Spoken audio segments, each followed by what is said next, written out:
You're listening to Barbell Logic, the podcast where we talk about what it means to experience strength and how you can use simple, hard, and effective strategies in training and nutrition to improve your life.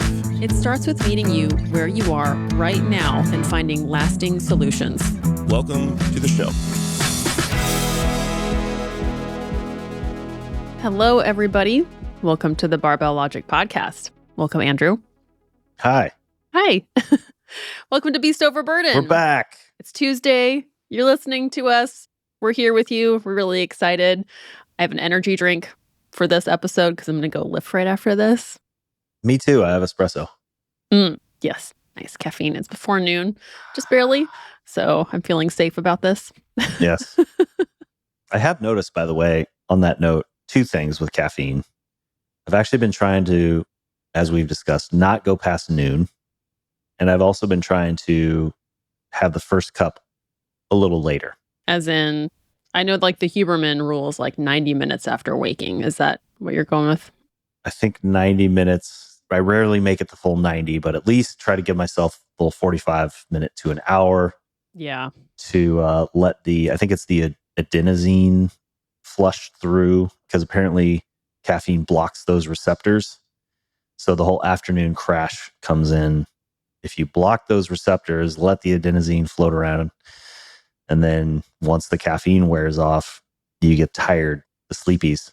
Yeah, I really do think it makes a difference. And it's tough when you wake up on those early mornings and you have to get like right into your day. I know. The only thing you're looking forward to when you get out of bed is coffee, and then you have to wait a long time. But it really does seem worth it. Like have some water if you can, go on a walk. But yeah, seem to crash a lot less. Yeah, I like to drink water before I have my coffee.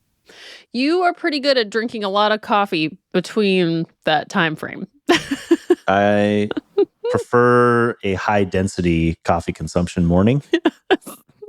3 to 4 shots of espresso, I would say minimum. It must be minimum 4 because you don't usually do a single. Well, lately I've been intentionally making quad espresso, and that actually slows me down a little bit. I notice the double espresso, I just can hammer a double espresso.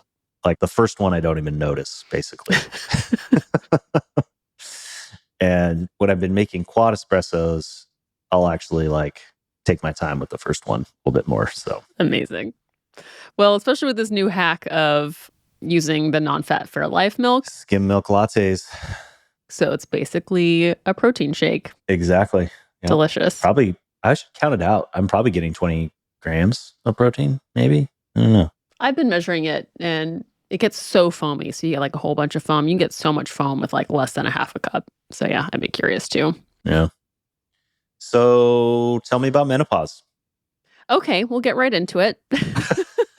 Surprise, we're going to talk about menopause. Don't turn it off. Don't turn it off. Keep listening. Keep listening. This is interesting, I promise. For all the guys out there, you're going to want to know this stuff. Plus, we're also going to talk about andropause. Which is not just specific to andropause. It's apparently what guys go through it too. And it's referred to as andropause. Yeah.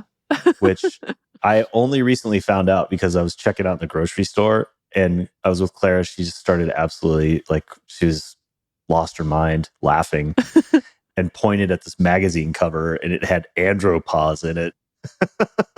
So I'm pretty sure I've experienced andropause. She was like, "Is that why you're so cranky, Dad? Yeah. They named a whole pause after you." Anyway, so. Well, the topic came out of, I think we probably had one conversation about it, which means our Instagrams picked it up and then our Instagrams just started getting totally flooded with menopause tips and strategies, especially as it pertains to lifting, which sparked some interest that timed up with our block learning club, which is where we do like a 6-week, I guess, time frame of studying and presenting and learning whatever we want to learn, whatever we can learn about a certain subject. So I picked menopause. Book club for strength nerds is really what it is. Yeah. It doesn't have to be a book. But yeah, it's literally anything you want to talk about. But yeah. Yeah. Well, the first rule of book club is it's not actually a book club. Oh, just hang out and drink wine. That would be basically more fun.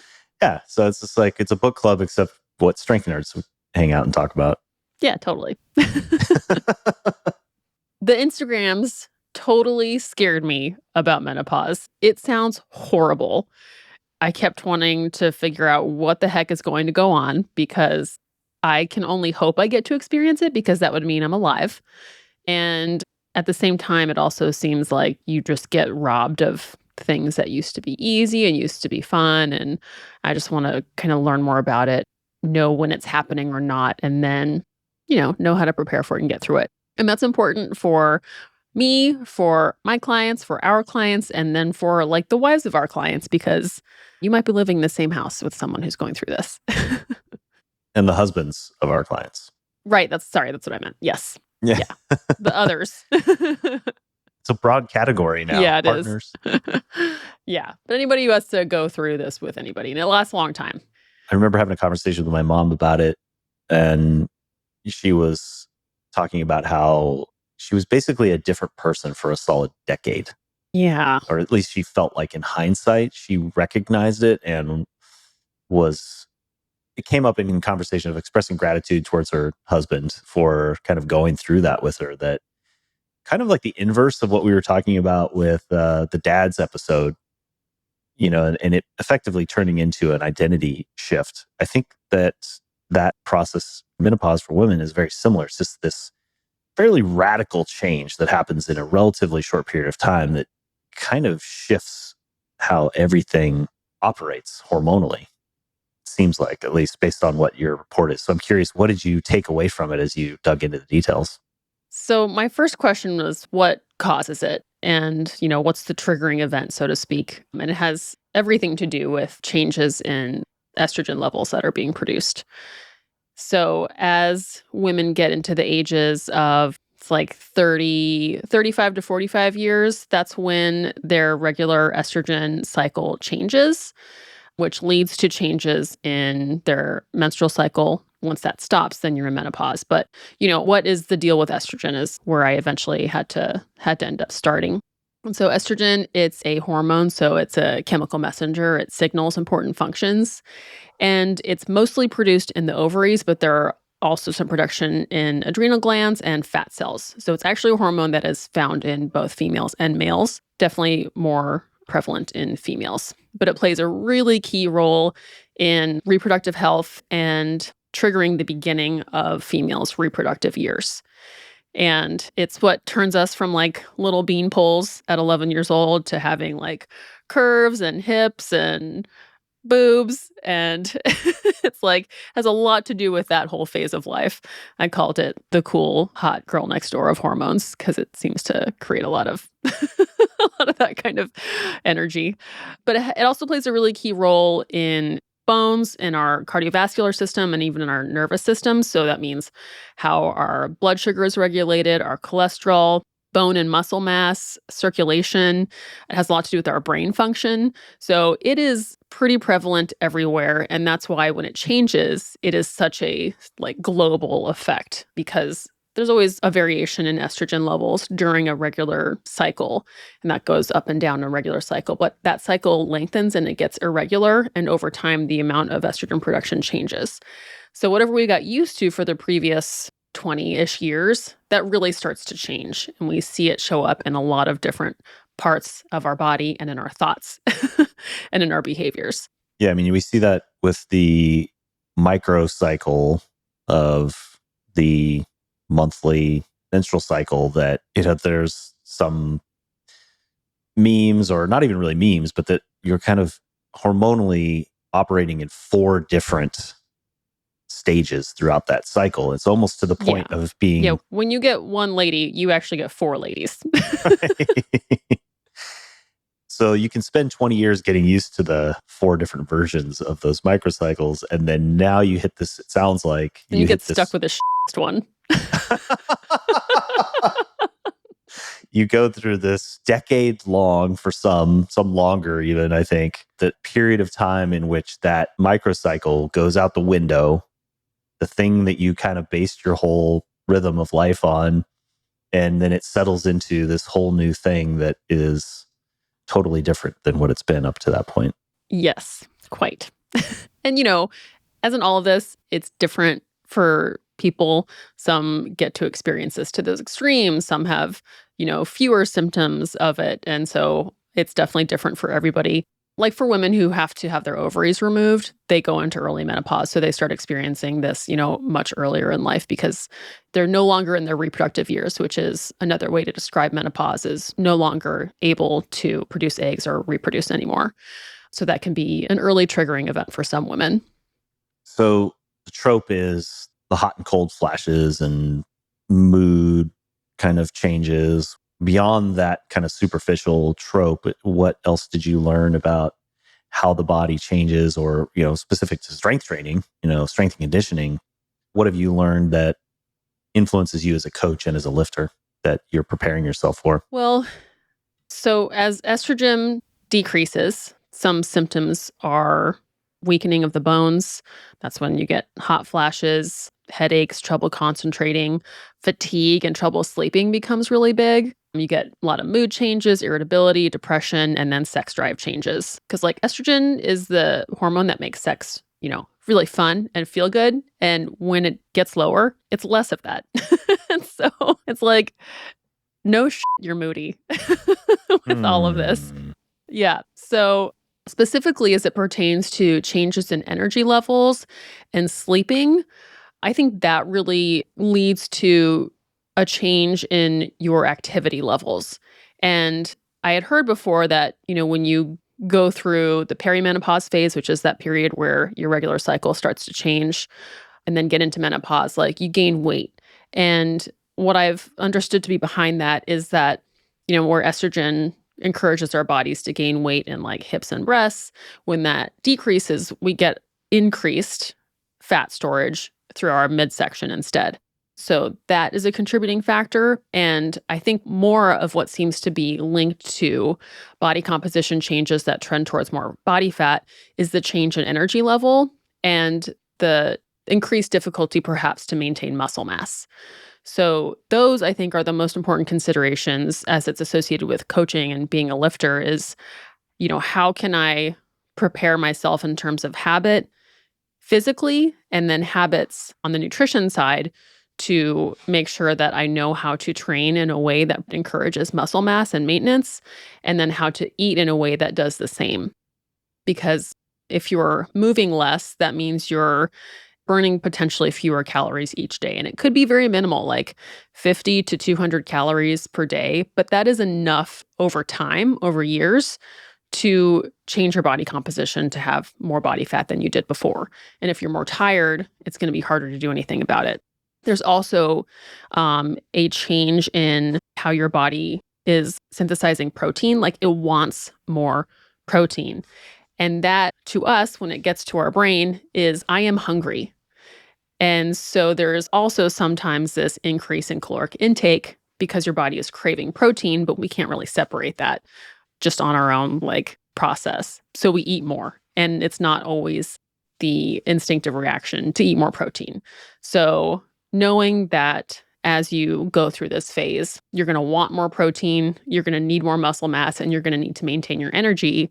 The things you can control are making sure you go into it with a lot of muscle mass. You go into it knowing how to lift, and you go into it knowing how to eat a lot of protein because you're probably going to need to eat more protein as you go into that phase of life. And so if you go from, only eating 50 grams of protein a day to now needing to eat 170 grams of protein per day, that's a significant change. And you might end up eating a lot more, fats and carbohydrates to go along with that if this is a pretty new transition.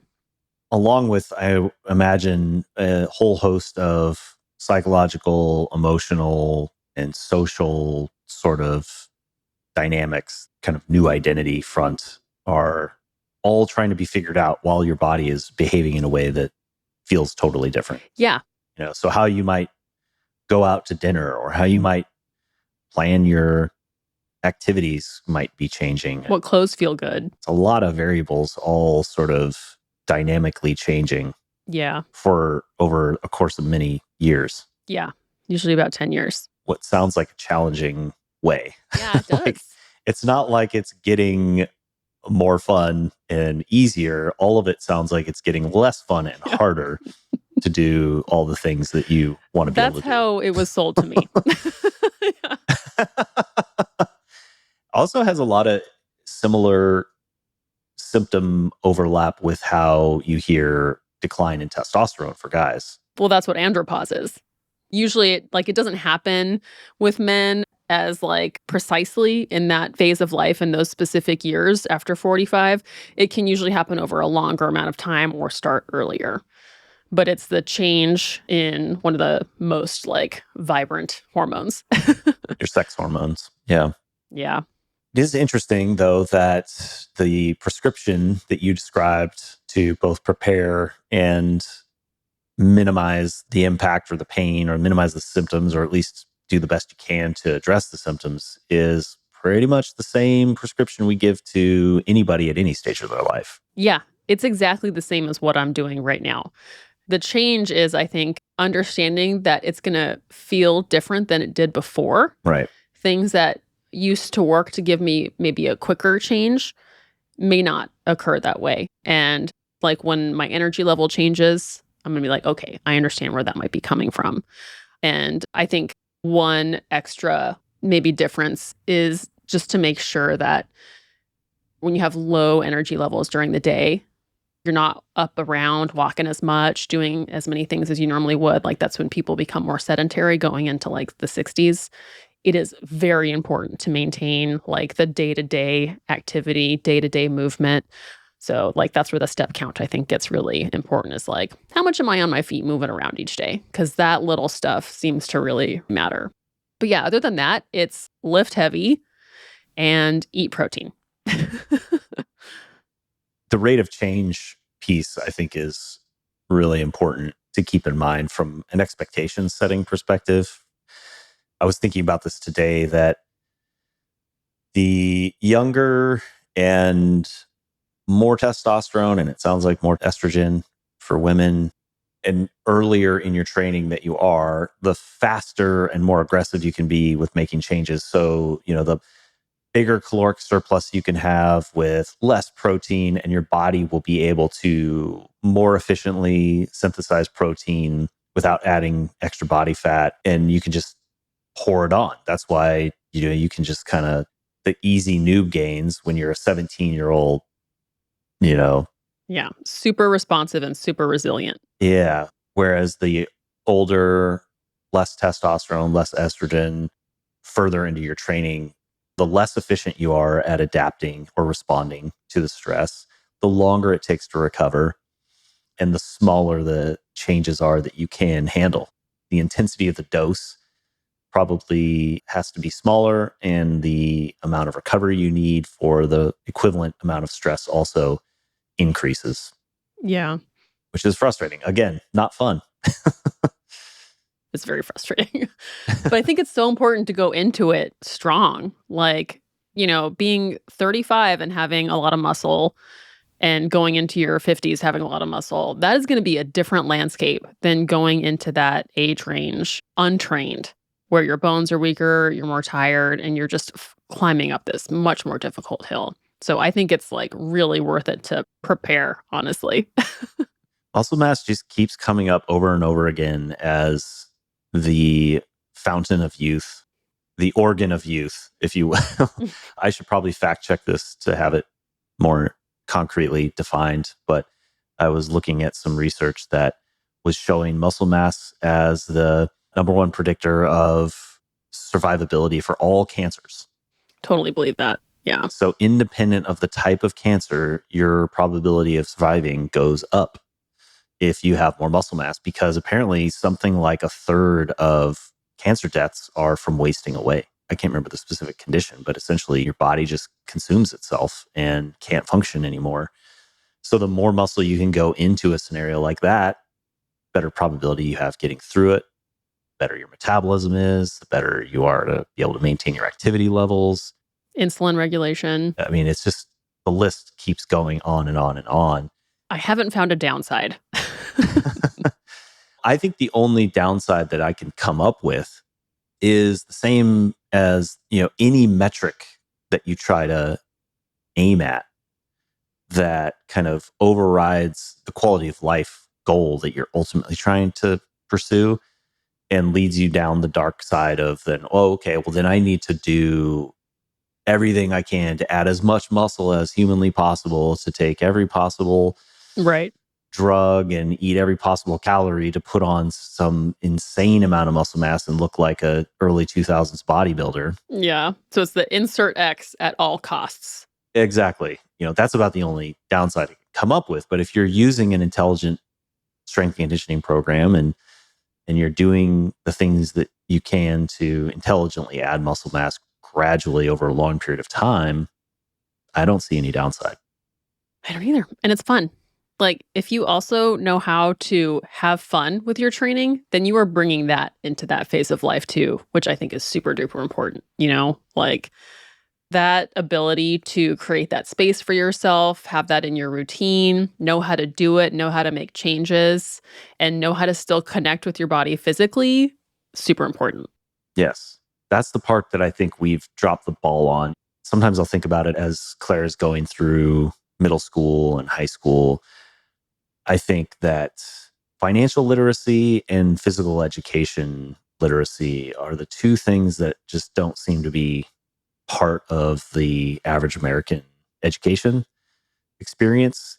We should know how to do those things. We should know how to build muscle mass. We should know how to incorporate strength training into our lives and do it in a way that feels good and supports our goals and is reasonable and sustainable. But we don't learn those things.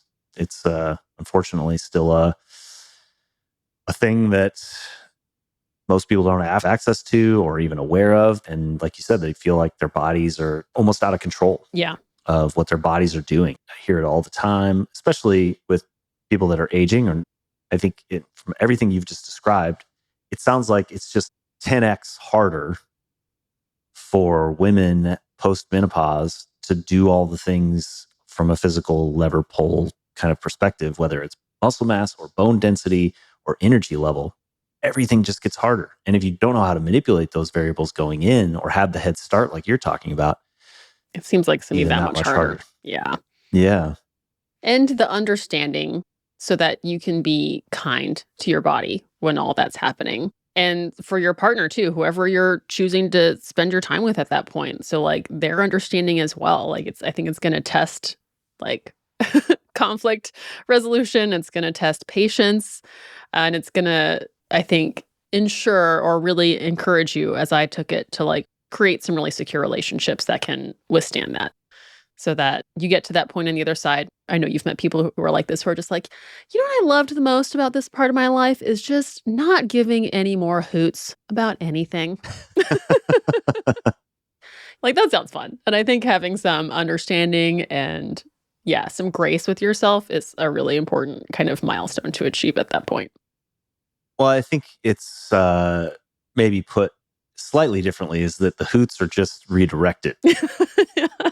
I think a lot of the hoots, we're back on the hoots.